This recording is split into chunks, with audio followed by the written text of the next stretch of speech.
Hello, Cancer, Sun, Moon, Rising, and Venus signs. Kamusta kayo? Sana po'y nasa mabuti kayong kalagayan.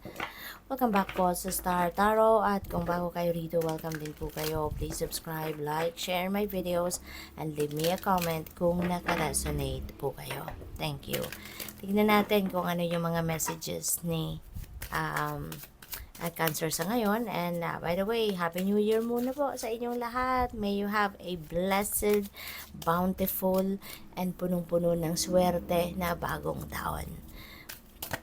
So, first message ninyo, fork in the road. Ayan. So, meron ditong indecision, no, na nangyayari kay Cancer.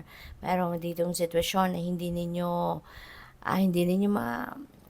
ma-figure out, no, which way you're heading, what you are going to do, no? Kaya pag-isipan ninyo mabuti, okay? Pag-isipan ninyo mabuti, pakinggan ninyo yung inyong intuition. Kasi sometimes, no, yung logical mind natin, kung yan ay hindi nakaka-concentrate, hindi na nakapag-iisip ng tama, ng kung ano yung dapat, no, pakinggan mo lang intuition mo, magtiwala ka sa inyong intuition because in the first place, that's divine guidance. So, gagabayan ka niyan, ililid ka niyan sa tamang desisyon. Okay? So, what else? We have a change in the wind. Ayan. So, merong pagbabago na magaganap.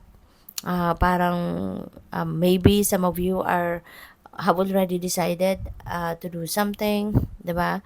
Or kung ano man ang napag-desisyon na ninyo, tapos baka ang iba sa inyo rito is going to, have cold feet, no? Baka magkakaroon ng pagbabago sa inyong pakiramdam, no? Magbabago ng inyong desisyon, something like that, no?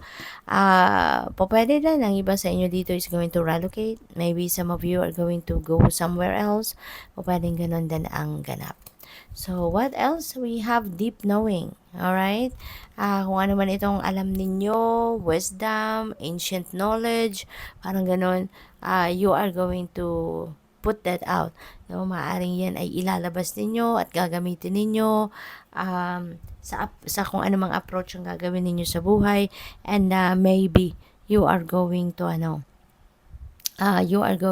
apply kung ano man ang wisdom na yan, ano man ang kaalaman ninyo, no? Kung ano man ang alam ninyo sa buhay, na na-experience ninyo or natutunan ninyo in the past, you are also going to use that, no? You are going to apply that sa inyong mga sitwasyon sa ngayon. So, tingnan natin kung ano pa ang mga mensahe para kay Cancer. By the way, maraming salamat muna for subscribing to my channel. And if you haven't subscribed yet, subscribe na po kayo. Thank you. And please click the join button po sa baba ng video kung gusto po ninyong mag-join sa membership. Maraming salamat. Sa mga hindi nag-skip ng ads, maraming salamat din po for your support.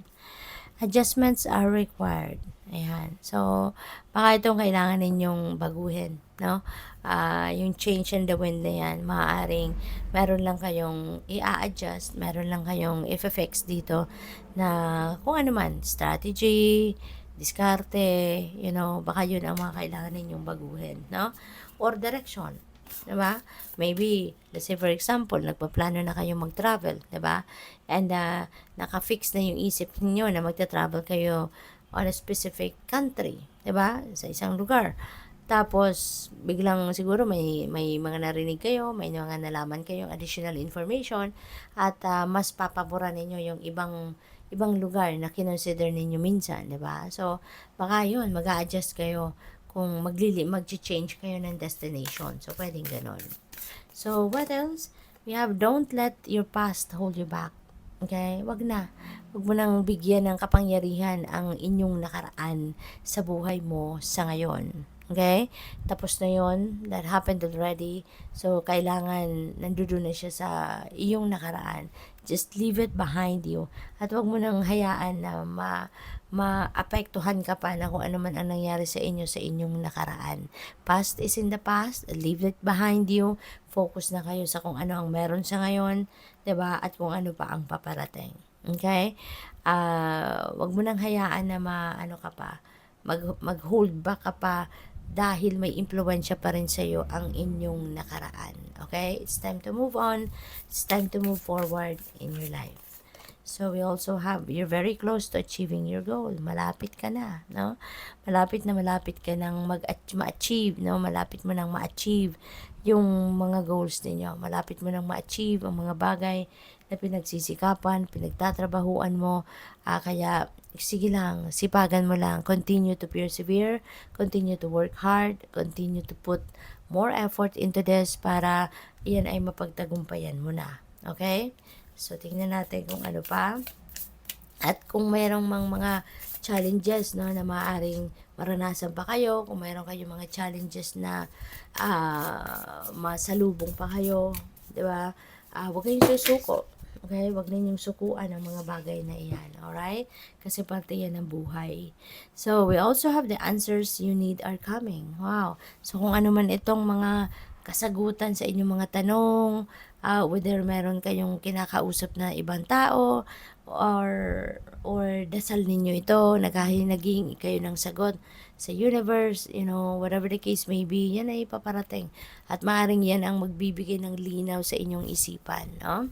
Believe in the impossible. Okay? Kasi lahat naman talaga, pagdating sa Panginoon, walang imposible, no? Kaya maniwala kayo, no, na kahit gaano kalaki, kahit gaano ka imposible sa akala ninyo ang isang bagay, pag inoffer ninyo yan sa Panginoon, no, nagiging posible ang lahat. Take time to breathe out. Okay? Importante din ito as you head towards 2026. Mas magandang replenished kayo, recharge kayo, nakapagpahinga kayo, 'di ba? Para nang sa gayon nang sa gayon kalmado, relax, 'di ba? Kayo sa pagpasok ng bagong taon. So good luck po. Thank you for watching Love and Light. Namaste.